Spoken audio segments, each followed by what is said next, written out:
महाराष्ट्र नामा live, बातमी विश्वासाची, सर्वसामान्यांच्या हक्काची।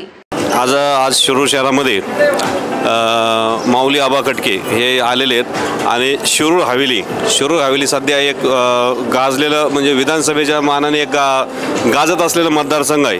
ह्याच मतदारसंघामध्ये अजितदादा पवार यांनी अशोक पवार यांना चॅलेंज केलं होतं की मी बघतो तू आमदार कसा होशील, हे सुद्धा एक चॅलेंज केलेलं आहे। आणि त्याच पार्श्वभूमीवर आज माऊली आबा कटके हे सुद्धा एक ॲक्टिव्ह झाल्यासारखं वाटतं आणि त्यांनी जे उज्जैन यात्रा केली त्या उज्जैन यात्रेच्या ह्याच्यामध्ये भरपूर प्रतिसाद मिळालेला आहे। तर मला आपणास एक विचारायचं आहे की महाविकास आघाडीचे मध्ये आहे, जर हे सध्याचे वातावरण आहे की एकीकडं एक BJPची सीट आणि एक राष्ट्रवादी शरद पवार गट हे दोन आमने सामने एक मुख्य उमेदवार आहेत, तर आपण कोणत्या दृष्टीनं पाहता की आज आपण सध्या जो जनसंपर्क वाढवला उज्जैन यात्रेच्या माध्यमातून आपण बरेच लोकांच्या संपर्कात आणि लोकही सुद्धा आपल्याला आज सध्या एक चर्चा आहे की भावी आमदार हे प्रत्येक ठिकाणी असं बोललं जाते, तर आपण काय सांगाल? खरं तर तुमच्याकडनं हा प्रश्न मला अपेक्षितच होता।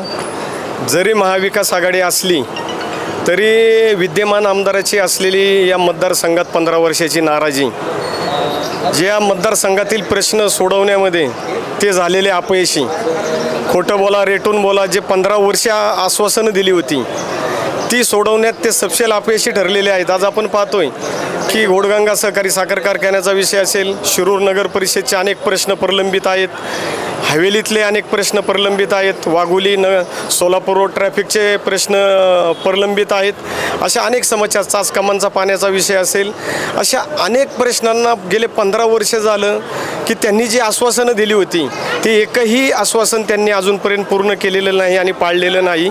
खोटं बोला आणि रेटून बोला, लोकांची दिशाभूल करायची आणि 15 वर्ष त्यांनी जनतेच्या भावनेशी खेळण्याचं काम केलेलं आहे।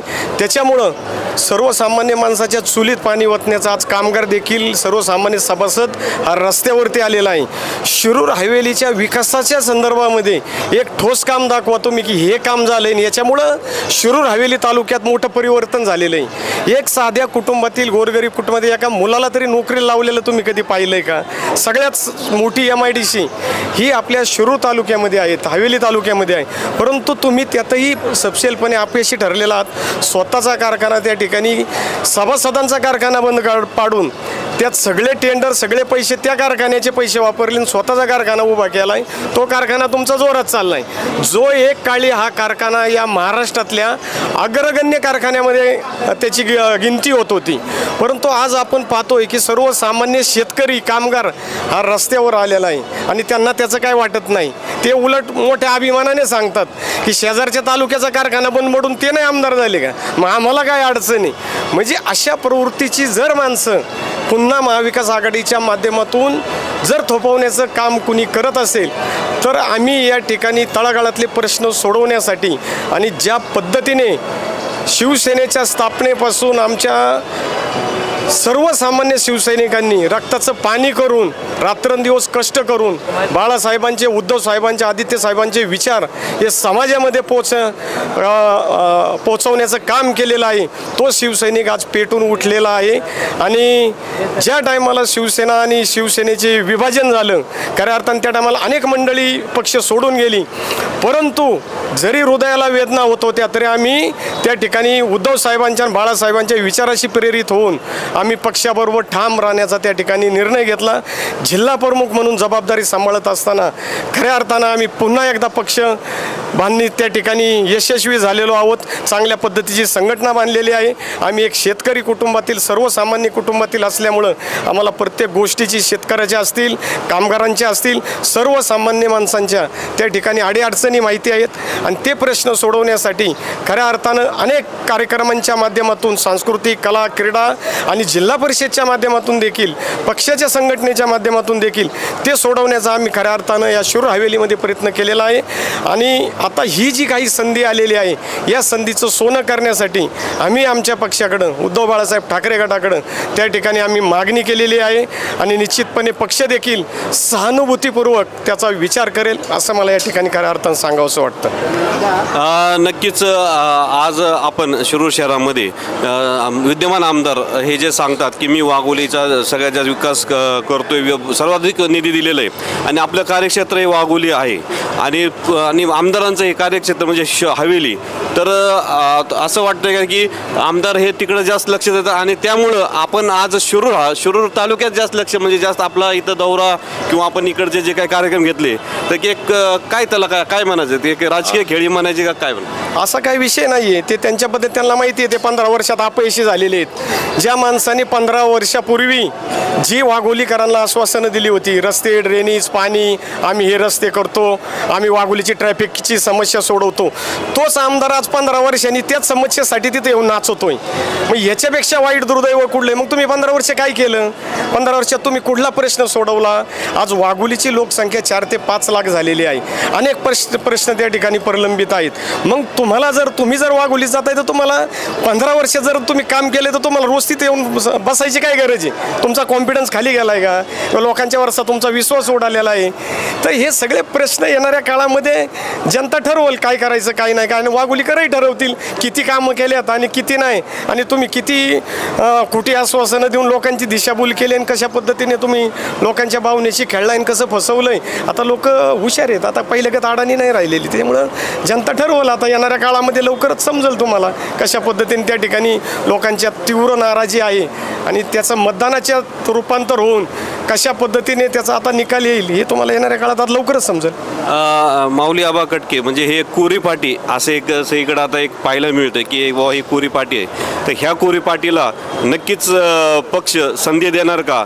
आणि जर या पक्षाने दिलेली जबाबदारी आपण काय म्हणून कशी जबाबदारी पार पडतो? आता पक्षाकडं आम्ही निश्चितपणे ज्या टायमाला सर्वजण पक्ष सोडून गेली त्या टायमाला आम्ही पक्षाबरोबर एकनिष्ठ राहण्याचा त्या ठिकाणी. एकनिष्ठ कशाला म्हणतात? ज्यांनी 10 ठिकाणी पक्ष बदलून 10 ठिकाणी नेत्यांना लाथा मारणे, त्यांच्या विरोधात कामं करणे. तुम्हाला मंत्रिपद दिलं नाही, तुम्ही पहिलं दादांच्या बरोबर गेला. तुम्हाला मंत्रिपद दिलं नाही, तुम्ही त्या लेटर ॲडवर साहेबांनी केलेले आहेत. तुम्हाला मंत्रिपद दिलं नाही म्हणून तुम्ही त्या मिटिंगमधून उठून आला आणि तुम्ही इकडे सांगायला लागले की आम्ही पवार साहेबांची एकनिष्ठ आहे. त्याला एकनिष्ठ म्हणत नाही. तुमच्या स्वार्थासाठी तुम्ही इकडं आलाय. मला मंत्री व्हायचे. तुम्ही सर्वसामान्य माणसाची किती कामं केलेली आहेत? तुम्ही सर्वसामान्य माणसाच्यात किती गेलेला आहे? मग हेच तुम्ही जर सर्वसामान्य माणसांचे प्रश्न सोडवले असते तर आज तुम्हाला एवढी धावपळ करायची काय गरज आहे? एवढं तुम्ही खोटं बोला पण रेटून बोला, ही त्यांची जी काही वृत्ती आहे आणि खुनशी राजकारणी, याला जनता निश्चितपणे धडा शिकवल्याशिवाय राहणार नाही. आणि पक्षाकडं आमची रास्त मागणी आहे की आपण त्या पद्धतीचा शिवसेनेची कुठं ताकद असेल पुणे जिल्ह्यामध्ये तर शिरूर हवेलीमध्ये अतिशय चांगल्या पद्धतीची ताकद आहे. आणि निश्चितपणे सर्वसामान्य शिवसैनिकांच्या ताकदीवर जोरावर सर्वसामान्य शेतकरी असेल, सर्व समाजातील घटक असतील, कामगार वर्गापासून सर्व यांना सर्वांना सोबत घेऊन ही जागा आम्ही निश्चितपणे जिंकल्याशिवाय त्या ठिकाणी राहणार नाही. आणि पक्षाने देखील त्या पद्धतीचा त्या ठिकाणी विचार करावा असं मला सांगावंसं वाटतं. हवेली तालुक्याचं प्रतिनिधित्व विधानसभेमध्ये अजून कोणाला मिळालं नव्हतं. आपल्या रूपानं हवेली तालुक्यातून विधानसभेत प्रतिनिधी जाईल तर आपलं अशोक पवार यांच्या समोर कडवं आव्हान उभं करण्यासाठी आपल्याला काय योजना आहे? आता आपण विचारलं की हवेली तालुक्याला कधी प्रतिनिधित्व मिळालेलं नाही, हे आपलं सत्य आहे. हवेली तालुका हा तसा पाहिला तर महाराष्ट्रात सगळ्यात मोठा तालुका. हा सगळं पुणे शहर असेल, पिंपरी चिंचवड असेल, याच्यामध्ये 10 ते 12 आमदार येतात जे सगळे हवेली तालुक्यामध्ये येतात. पण हवेली तालुका म्हणून कधी त्या ठिकाणी खरं तर हवेली तालुक्याला आमदार हा कधी मिळालेला नाही. परंतु शिरूर हवेलीत काम करत असताना आम्ही तालुका म्हणून त्या ठिकाणी कधी असं नाही की हा शिरूर तालुका हवेली तालुका असा मतभेद आम्ही कधी केला नाही. गेले 15 वर्ष झालं सातत्याने हवेलीकरांनी देखील तेवढंच प्रेम शिरूरचे जेवढे उमेदवार होते, जेवढे आमदार झाले, सगळ्यांच्यावरती केलं. त्यामुळं आम्ही असा मतभेद कधी केला नाही की हा शिरूर तालुका. प्रत्येक तालुक्यातील प्रत्येक व्यक्ती हा आमच्या कुटुंबातील आहे आणि त्या प्रत्येक व्यक्तीच्या ज्या काही समस्या आहेत त्या आमच्या समस्या आहेत, त्या सोडवण्यासाठी खऱ्या अर्थानं आम्ही आज समाजासमोर जाणार आहे. आणि निश्चितपणे सर्व समाज देखील चांगल्या पद्धतीने त्या ठिकाणी प्रतिसाद दिल्याशिवाय राहणार नाही असं या ठिकाणी मी आपल्याला सांगतो. नक्कीच आपण पाहिले माऊली आबा कटके हे वाघोलीचे एक प्रबळ दावेदार म्हणून, शिरूर हवेलीचे एक प्रबळ दावेदार एक म्हणून आज आपण पाहतोय.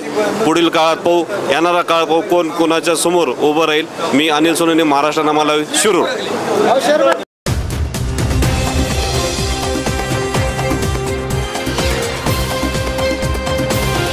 महाराष्ट्र नामा लाईव्ह, बातमी विश्वासाची, सर्वसामान्यांच्या हक्काची.